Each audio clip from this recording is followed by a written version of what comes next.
لمن قديرا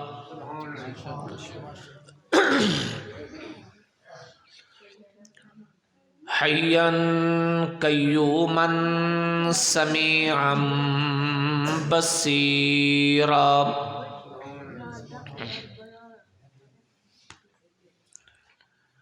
أشهد أن لا إله إلا الله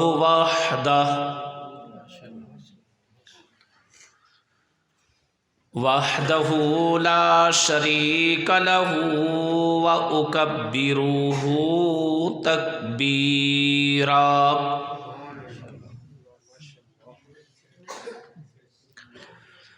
وصلى الله تعالى على سيدنا محمد الذي أرسل إلى كافة للناس بشيرا ونذيرا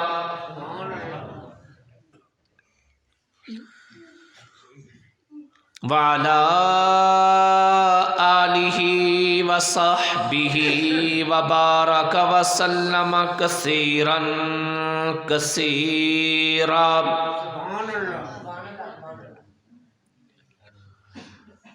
اما بعد فاعوذ باللہ من الشیطان الرجیم بسم اللہ الرحمن الرحیم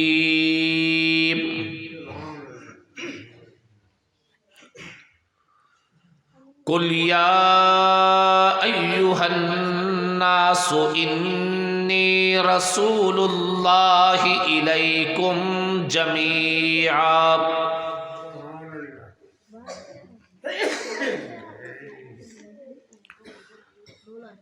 فقد قال النبی صلی اللہ علیہ وسلم انما بعثت معلما سبحان ربک رب العزت عما یصفون وسلام علی المرسلین والحمد للہ رب العالمین اللہم صلی علی محمد وعلی آل محمد کما صلیت علی ابراہیم وعلی آل ابراہیم انکا حمید مجید اللہم بارک علی محمد وعلی آل محمد کما بارکت علی ابراہیم وعلی آل ابراہیم انکا حمید مجید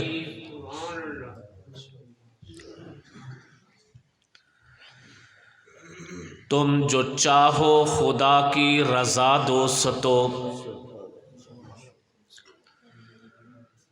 تم جو چاہو خدا کی رضا دوستو تھام لو دامن مصطفیٰ دوستو بھیجتے ہیں درود آپ کی ذات پر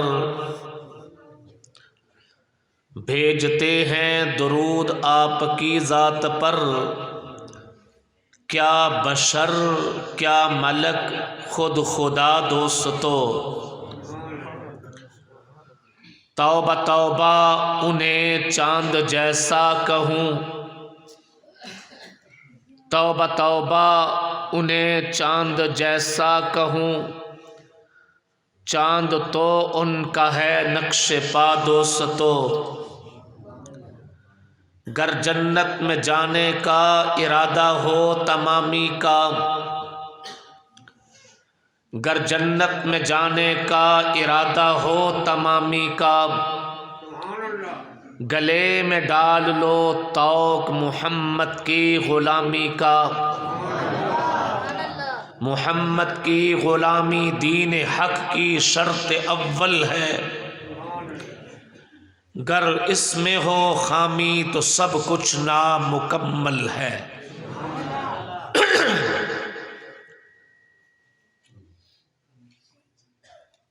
حضرات علماء کرام،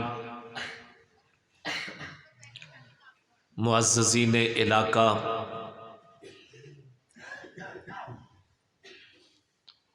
بھائیوں، دوستوں، ساتھیوں، نصف رات بیتنے کے قریب ہے۔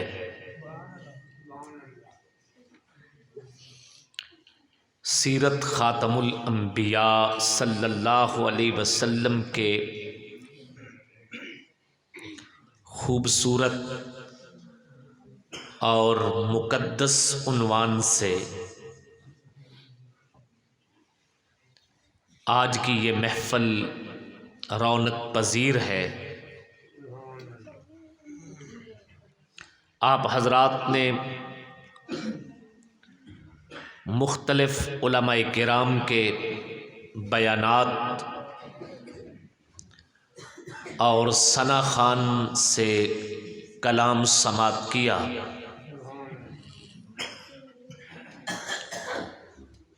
چند قیمتی اور اہم باتیں آپ حضرات کے سامنے پیش کرنی ہے، اس امید کے ساتھ کہ آپ دوست پوری بیداری اور توجہ سے میری کلام سماعت کریں گے۔ دوران گفتگو نہ مجھے کبھی نعروں کی خواہش ہوئی ہے اور نہ کسی داد کی طلب۔ میرا قیمتی خزانہ وہ جملے ہیں جو آپ دل کی تختی پہ لکھ کے لے جائیں گے۔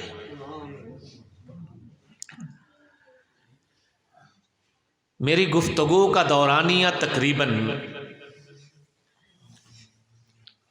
35 سے 40 منٹ تک ہوگا، اس لیے دوست دل جمی سے تشریف رکھیں۔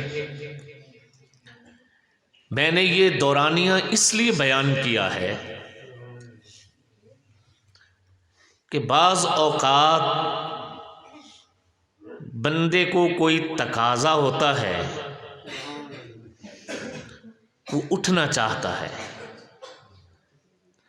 اور اٹھنا اس لیے چاہتا ہے کہ تقریر شروع ہو گئی ہے، پتہ نہیں کب ختم ہوگی، پتہ نہیں کب، وقت کا علم نہیں، تو قیمتی گفتگو سے بندہ محروم رہ جاتا ہے۔ ہم اپنی گفتگو کا آغاز اس لفظ سے کرتے ہیں کہ اشتہار پہ عنوان دیا ہے سیرت خاتم الانبیاء۔ سیرت ایک مسلمان کے لیے ضروری ہے،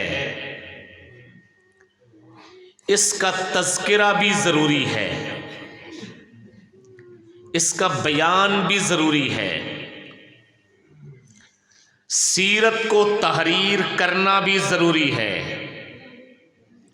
سیرت کا پرچار کرنا بھی ضروری ہے، سیرت نسل نو کو سمجھانا بھی ضروری ہے، سیرت نسل نو کو سکھانا بھی ضروری ہے، سیرت نسل نو کو پڑھانا بھی ضروری ہے۔ سیرت کا عنوان منبر و محراب کی آواز ہے، سیرت کا عنوان خطیب کی خطابت ہے، مقرر کی تقریر ہے، صحافی کے نوکے قلم کی زینت ہے۔ سیرت کا تذکرہ ہوتا رہنا چاہیے، ہوتا رہنا چاہیے۔ اب آپ میں سے ہو سکتا ہے کسی دوست کے جی میں یہ سوال پیدا ہو، مولانا رسول نگری سیرت کا تذکرہ کیوں ضروری ہے، کیوں ہوتا رہنا چاہیے، کیوں نسل نو کو تذکرہ سیرت کی آگہی ہونی چاہیے، کیوں مسلمانوں کو سیرت کا شعور ہونا چاہیے، کیوں مسلمانوں کی گفتگو کا موضوع سیرت ہونا چاہیے، کیوں ممبر و محراب کا خطبہ سیرت کا ہونا چاہیے، کیوں واعظ کا واعظ سیرت کا ہونا چاہیے، آخر یہ سیرت کیوں ضروری ہے؟ احباب کرام، آپ نے اگر توجہ دی تو میں اگلے 30 منٹوں میں اسی کیوں کا جواب دینا چاہوں گا کہ تذکرہ سیرت کیوں ضروری ہے، بچے کے لیے، بوڑھے کے لیے، جوان کے لیے، مردوں کے لیے، خواتین کے لیے۔ محترم دوستو، تذکرہ سیرت اس کی 3 بنیادیں ہیں، 3 وجہ ہیں جس بنا پہ یہ ضروری ہے۔ یہ 3 وجہ آپ دل کی تختی پہ لکھ کے لے جانا۔ صبح آپ کو بھٹی والا کے دوست، تلونڈی کے دوست پوچھیں گے، نصف رات تک آپ جلسے میں رہے، سیرت کے عنوان کا جلسہ تھا، کیا سن کے آئے ہو؟ آپ کو کچھ یاد رہے نہ یہ رہے، یہ میرے 3 نکتے ضرور یاد رہنے چاہیے۔ یہ 3 موتی آپ کے دامن میں نچھاور کرنے لگا ہوں، یہ آپ ضرور بتائیے گا۔ یہ میرا میسج، میرا پیغام گھروں میں میری بیٹیوں کو پہنچائیے گا، میری بہنوں کو پہنچائیے گا، میرے بچوں کو پہنچائیے، نوجوانوں کو پہنچائیے۔ تذکرہ سیرت کیوں ضروری ہے؟ اس کی پہلی بنیاد یہ ہے کہ ہمارا اور ہمارے آقا حضور نبی مکرم، شفیع معظم، حضور اکرم صلی اللہ علیہ وآلہ وسلم کا ایک رشتہ ہے، ہمارے اور آقا کے درمیان ایک رشتہ ہے، ایک تعلق ہے۔ وہ رشتہ چاہتا ہے کہ تم اپنے پیغمبر کی سیرت کا تذکرہ کرو، اس رشتے کا مطالبہ ہے کہ سیرت کو عام کرو۔ وہ رشتہ ہے امتی اور نبی کا، ہم امتی ہیں، آقا علیہ السلام ہمارے نبی ہیں۔ امتی اور نبی کا یہ رشتہ چاہتا ہے کہ امتی کی قیمت بنتی ہی نبی کے رشتے سے ہے، امتی کا مقام بنتا ہی نبی کے رشتے سے ہے۔ حسن کی فراوانی سے امتی کی قیمت نہیں بنتی، قد کاٹھ کی بلندی سے امتی کی قیمت نہیں بنتی، جاگیر کنبے قبیلے سے امتی کی شناخت نہیں بنتی، امتی کی پہچان نہیں بنتی، دولتوں کے انبار سے امتی کی شناخت نہیں بنتی، امتی کی پہچان نہیں بنتی، امتی کا مول نہیں پڑتا، اس لیے کہ